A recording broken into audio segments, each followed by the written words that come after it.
कहलाए। मन ही चांदी मन ही सोना, मन के रूप हजार, मन का भेद ना जाने दुनिया, क्या क्या खेल दिखाए। तोरा मन दर्पण कहलाए। सब दिखावा है, सच तो ये है कि हम उसे डॉक्टर बनाना चाहते थे और वो उसे माँ बना देना चाहते हैं। अरे ऐसा भी कहीं होता है कि एक अच्छी खासी पढ़ी लिखी लड़की को सब कुछ भुला के बस एक ही बात पर मजबूर कर दिया जाए कि वो माँ बन के दिखा दे। मेरा सपना है कि मेरी बेटी डॉक्टर बने और वो डॉक्टर ही बनेगी। आप इसे चाय में, दाल में या किसी भी चीज में मिला के आप उन्हें दे दीजिए। साल 1.5 साल तक तो आपकी बहू का पैर भारी नहीं होगा।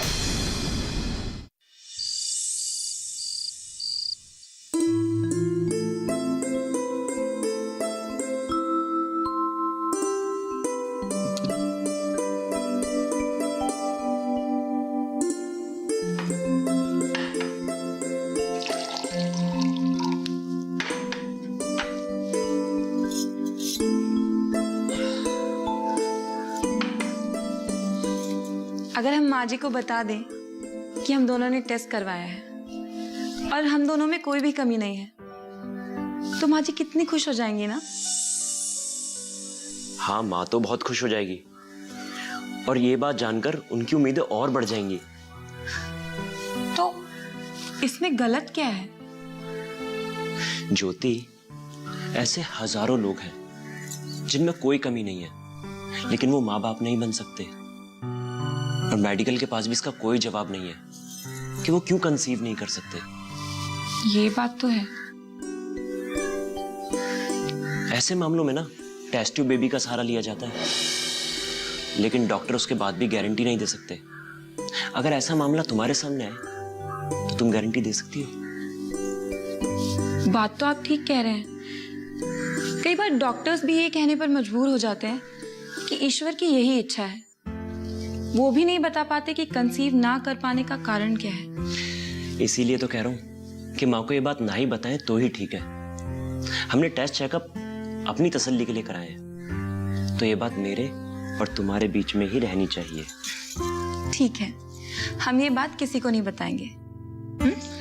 ना तुम्हारे घर में ना मेरे घर में। हम बस अपनी तरफ से कोशिश करते हैं, बाकी ऊपर वाले की मर्जी का इंतजार करते हैं।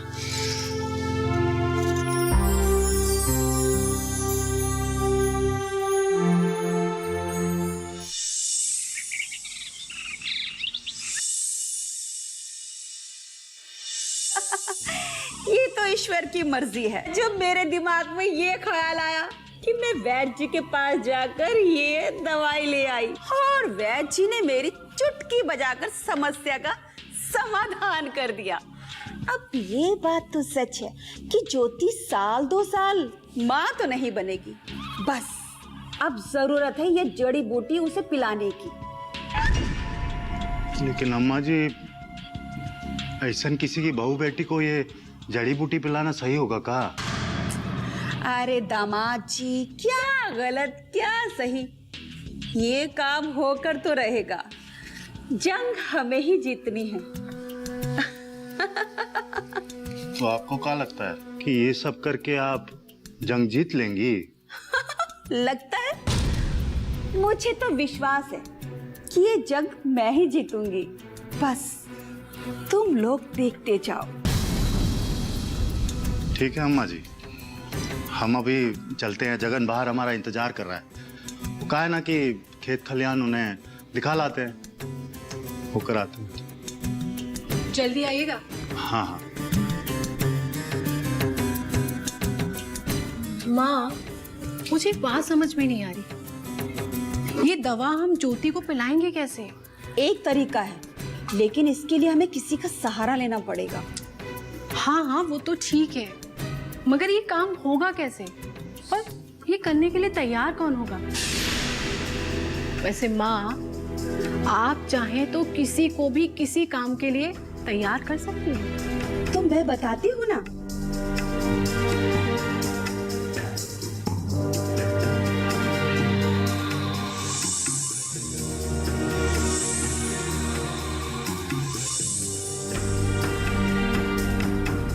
समझ गई? बिल्कुल बिल्कुल।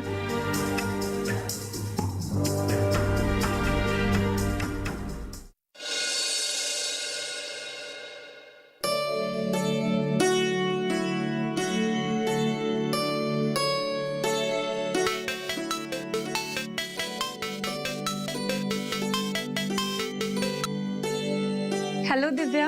हेलो। हाँ हेलो दी, कैसी हैं आप? मैं अच्छी हूँ, तू बता ना तू कैसी है? मैं बहुत अच्छी हूँ। और हमारे जीजू जी कैसे हैं? वो भी ठीक है और यहाँ सभी ठीक है। अच्छा माँ पापा कहाँ हैं? पापा हॉस्पिटल गए हैं, मम्मी किचन में है। अच्छा दी, कल आप शहर गई थी ना? हाँ गई तो थी। शहर गई थी, मुझे बताया नहीं, मैं भी साथ चलती ना। बताना तो चाहिए था पर वो ख्याल ही नहीं आया। आगे जब भी प्रोग्राम बनेगा ना तो तुम्हें बताऊंगी।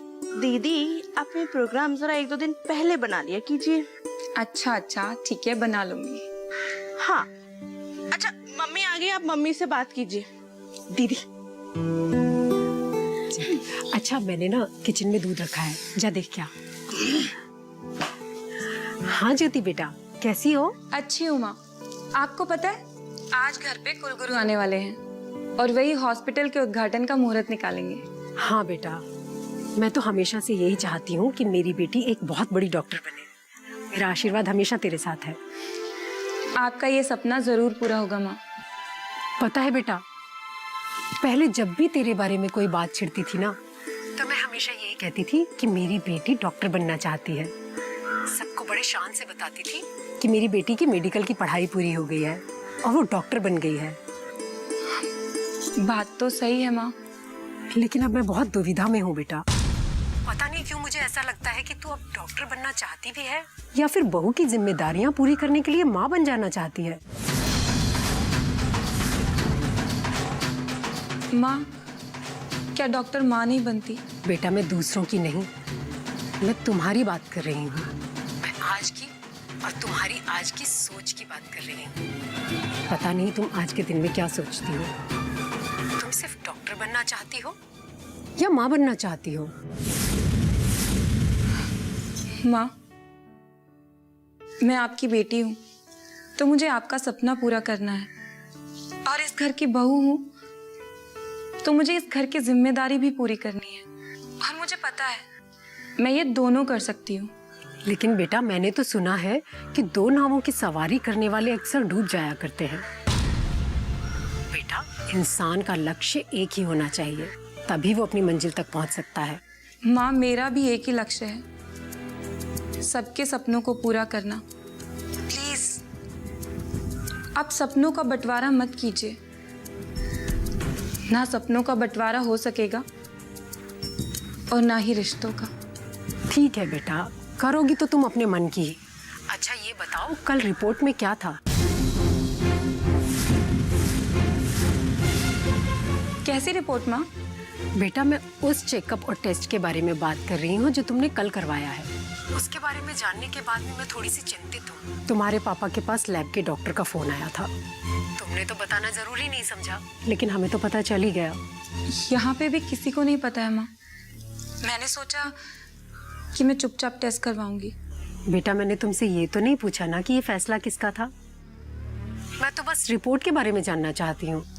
रिपोर्ट्स तो पॉजिटिव है माँ, कोई प्रॉब्लम वाली बात नहीं है। चलो अच्छा है। अच्छा कभी घर आओ ना, आकर मिलो। ठीक है माँ, आऊंगी, जल्दी ही आऊंगी। प्रणाम माँ। खुश रहो बेटा, अपना ध्यान रखना। रिपोर्ट पॉजिटिव है, यानी कि समधन जी का सपना जल्दी ही पूरा होगा।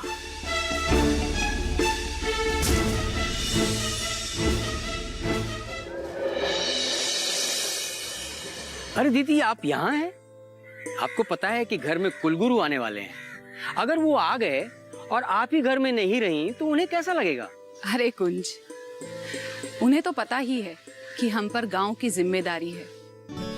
और फिर आजकल तो पीएम किसान सम्मान निधि योजना का आयोजन किया जा रहा है ताकि सारे किसानों को इसके लिए जागरूक किया जा सके।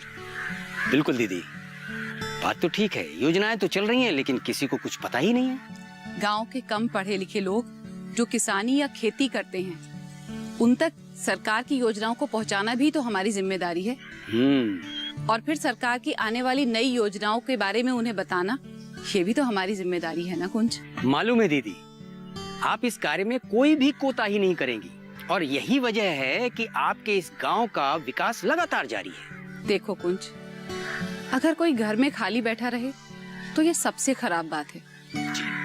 उसका दिमाग किसी भी समय किसी भी रास्ते पर भटक सकता है। और फिर सरकार एक साथ 130 करोड़ लोगों को नौकरी तो नहीं दे सकती ना। इसीलिए तो प्रधानमंत्री स्वरोजगार योजना आई है। इसके तहत बैंक से रोजगार के लिए लोन दिया जा रहा है बिना किसी शर्त के, और वो भी बिना किसी ब्याज के। बस यही बात तो हमें आज के युवाओं को समझानी है, उन्हें जागरूक करना है। और हमारे गांव के लोग तो जागरूक हुए भी हैं। वो सारी दुकानें देख रहे हो, वो सारी दुकानें इन योजनाओं की वजह से ही तो खुली हैं। सरकार तो अपना काम कर रही है दीदी। कभी गरीबों के लिए मनरेगा, कभी महिलाओं के लिए उज्ज्वला योजना, कभी विधवा पेंशन तो कहीं वृद्धा पेंशन। बस एक बार सब लोग सरकार की इन योजनाओं को समझकर अपनी जिम्मेदारी उठाना शुरू कर दें तो बहुत अच्छा रहेगा। सरकार जो दे रही है अपने उस अधिकार को हासिल करना शुरू कर दें तो देखना बहुत जल्द हमारे देश से बेरोजगारी बिल्कुल खत्म हो जाएगी। आप चलिए, मैं जरा जीजा जी को भेजता हूँ। वैसे भी वो शिक्षक हैं और शिक्षा से कोई समझौता नहीं करते हैं। हमने उन्हें फोन कर दिया है कुंज, बस वो अभी आते ही होंगे। ओह, तो ठीक है, आप चलिए, मैं जरा गोदाम होकर आता हूँ। आज 2 ट्रक अनाज के जाने वाले हैं। ठीक है कुंज, अच्छे से देखभाल करना कुंज, हम चलते हैं।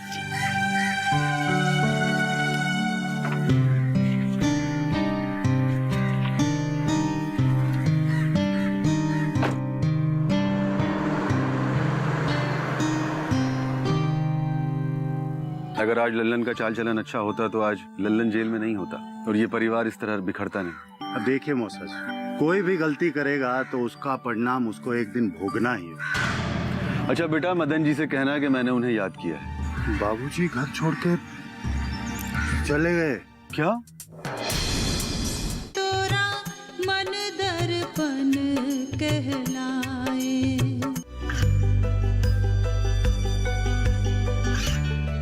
गांवों और पिछड़े क्षेत्रों में सरकारी योजनाओं की जानकारी पहुंचा। देश में कौशल और क्षमता विकास कर ग्रामीणों को सामाजिक बदलाव और विकास से जोड़ने की दूरदर्शन किसान की पहल चौपाल चर्चा देखें सोमवार से शुक्रवार सुबह 9 बजे। तोरा मन दर्पण कहलाए। तो कल का होमवर्क दे दिया आपने बच्चों को? चलिए ठीक है।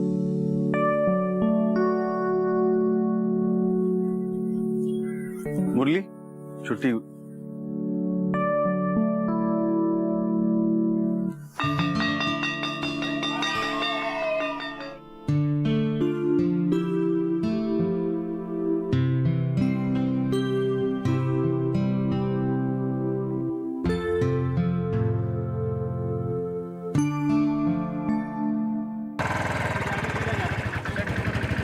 अरे मौसा जी, अरे प्रणाम। प्रणाम प्रणाम। आज इधर कैसे? अरे यहाँ आओ, ये हमारे मित्र हैं जगन, शहर से आए हैं। अच्छा। बस इन्हें ही अम्मा जी के खेत खलियान बाग बगीचा दिखाने ले गए थे। इसी बहाने हम भी देख लिए। हमें भी क्या पता था कि अम्मा जी के पास इतने बड़े बड़े बाग बगीचे हैं। अरे उनकी तो बहुत बड़ी विरासत थी। एक समय था जब इनके खानदान का साम्राज्य हुआ करता था और इनके घर के बाहर पूरे गांव की भीड़ लगी रहती थी। नहीं, ये बात तो हम भी सुने हैं मौसा जी। हाँ, लेकिन दरअसल लल्लन उस विरासत को संभाल नहीं पाया। अगर आज लल्लन का चाल चलन अच्छा होता तो आज लल्लन जेल में नहीं होता और ये परिवार इस तरह बिखरता नहीं। अब देखिए मौसा जी, कोई भी गलती करेगा तो उसका परिणाम उसको एक दिन भोगना ही है। अच्छा बेटा, मदन जी से कहना कि मैंने उन्हें याद किया है। इधर काफी दिनों से उनसे भेंट नहीं हुई और वो इधर नजर भी नहीं आ रहे। क्या कह रहे हैं मौसा जी? हम जानते नहीं हैं। हम क्या नहीं जानते? बाबूजी घर छोड़ के चले गए क्या?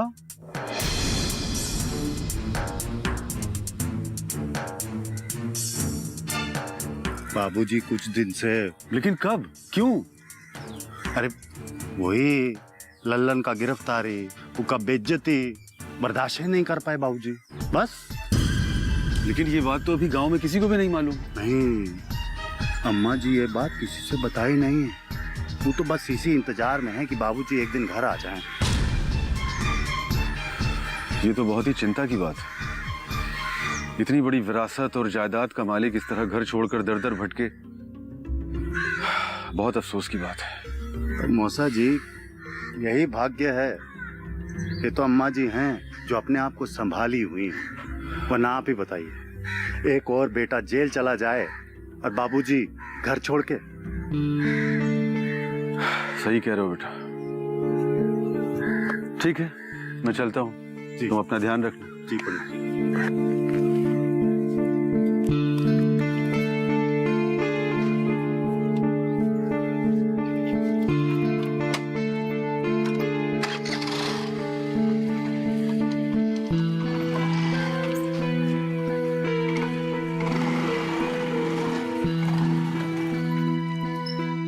सुनो बे, कौन थे महाशय? स्कूल के हेडमास्टर थे। अबे यार, वो तो हम समझ गए हैं। मौसा जी बोल रहे थे तुम। जितना हम जानते हैं ना, तुम्हारी अम्मा के कोई बहन तो है नहीं, तो फिर ये मौसा जी कहाँ से आ गए? अबे हमरी नहीं है तो क्या हमारी सासू अम्मा की भी नहीं होंगी? अबे यार, तुम ना बहुत कंफ्यूज कर दियो बे मेरे को। अबे उसी रिश्ता से ही तो हमारे मौसा जी हुए। अबे नहीं यार, तुम बहुत कंफ्यूज कर दियो हमको। तुमने कहा था तुम्हारी सासू माँ का देखभाल करने के लिए इस गांव में कोई नहीं है, और अब तुम कह रहे हो उनकी बहन भी है, जीजा भी है, तो ये तुम्हारे सासू माँ के जीजा जी हुए ना यार। वो बोलने खातिर दोनों खानदान का दुश्मनी जग जाहिर है, पूरा गांव जानता है। ये तो हम गांव के दामाद हैं, इसलिए मान सम्मान इज्जत देते हैं। हम भी बतिया लेते हैं। अब चलो यार, घर चलते हैं, रुका हुआ काम पूरा निपटा लेते हैं। चलो।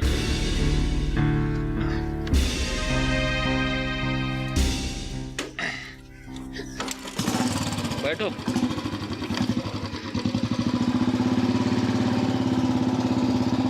वो हमारी वकील साहब से बात हुई थी। अच्छा, बहुत बड़े वकील हैं, बहुत बड़े। बड़ी मुश्किल से अपॉइंटमेंट मिला है। बस एक बार मेरा लल्लन छूट जाए ना, फिर तो सावित्री का मुंह काला हो जाएगा। अरे कामनी, हाँ बेटा वो तुम्हें कल 5 लाख रुपए दिए थे ना, वो लाकर दामाद जी को दे दो। ठीक है। तोरा मन दर्पण कहलाए। ये कामयाबी है अन्नदाता की। ये कहानी है खेत और खलिहानों की। कैसे करें अपने पशुओं की देखभाल, जानिए गांव-गांव के किसानों का हाल। देखिए गांव किसान, सोमवार से शुक्रवार दोपहर 12 बजे, सिर्फ डीडी किसान पर। तोरा मन दर्पण कहलाए।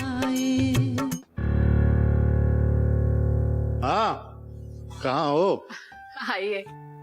हाँ, क्या कर रही थी? अरे कुछ नहीं, बस वैसे ही मैसेज पढ़ रही थी। और दिखाया है खेत खलिहान। खेत खलिहान? अरे गोदाम कहिए, गोदाम। अगर वहां से 100 बोरे अनाज के कोई चुरा कर भी ले जाए ना, तो किसी को पता नहीं चलेगा। बस अब इसी बात की तो चिंता है। भैया तो है नहीं देखभाल के लिए, पता नहीं क्या होगा। अरे भाभी, आप क्यों चिंता करती हैं? हम लोग हैं ना देखभाल करने के लिए। फिर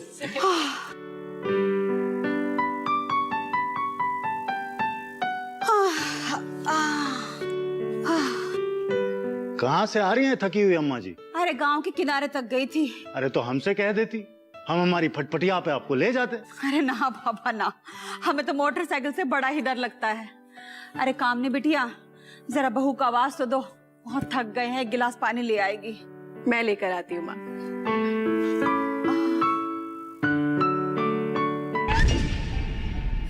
अभय, वो हम बताना भूल गए। वो हमारी वकील साहब से बात हुई थी। अच्छा, वो 4 बजे अदालत से फ्री हो जाएंगे और अपने ऑफिस में मिलेंगे। बहुत बड़े वकील हैं, बहुत बड़े, बड़ी मुश्किल से अपॉइंटमेंट मिला है, हमें तो जाना पड़ेगा। अरे तो दामाद जी मिल लीजिए ना, जाकर वकील से बातचीत कीजिए और बस एक बार मेरा लल्लन छूट जाए ना, फिर तो सावित्री का मुंह काला हो जाएगा। सावित्री ये कौन है आंटी जी? अरे तुमको क्या समझाए बेटा, बस माँ पानी।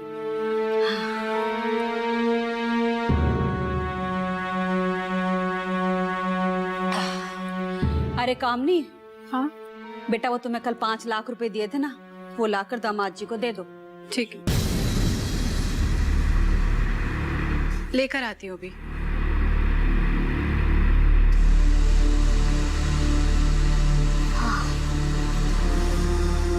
दामाद जी ना हो तो आप भी चले जाइए, वकील से कहकर एक बार लल्लन से मिल लीजिए, जरा पूछ लीजिए उसे कहीं जेल में कोई दुख तकलीफ तो नहीं है। ये भी ना सही है अम्मा जी, लेकिन आज रात में हमें शहर में ही रुकना होगा। वो कहा है ना कि जेल में सुबह सुबह ही मिलने देते हैं, तो कल सुबह में चले जाएंगे भैया जी से मिलने। हाँ हाँ तो कोई बात नहीं। ये लीजिए।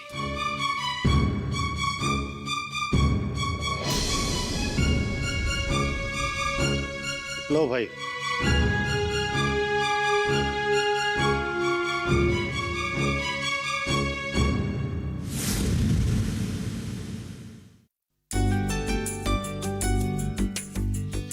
बहुत खूबसूरत लग रही हैं आप।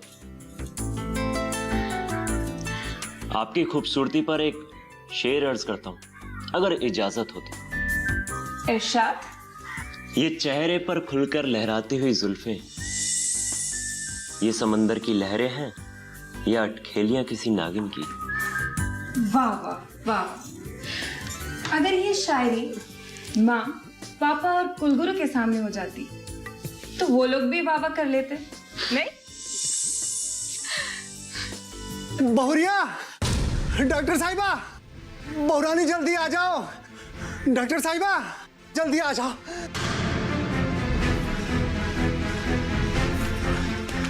नमस्ते। नमस्ते। मेरी पत्नी की तबीयत बहुत खराब है, वो माँ बनने वाली है। पता नहीं क्यों उसे बहुत अजीब सा हो रहा है। दिमाग से तो पहले से ही कमजोर है, उसे कभी कभी दिमाग के दौरे पड़ते हैं। उसे आप एक बार चल के देख लेंगे तो ये आपका एहसान मैं जिंदगी भर नहीं भूलूंगा। मैं आपके पैर पड़ता हूँ, एक बार चलिए। मैं साथ चलता हूँ। नहीं, आप यहीं पे रहिए, और वैसे भी आज कुलगुरु आने वाले हैं तो कोई तो होना चाहिए तैयारी के लिए। मैं उन्हें देख कर आती हूँ। जी। रघु, मेरा बॉक्स लेकर आना। कहाँ रहते हैं आप? मेरा घर ये गांव के किनारे पे है, लाइए हम आपको ले चलते हैं। नमस्ते।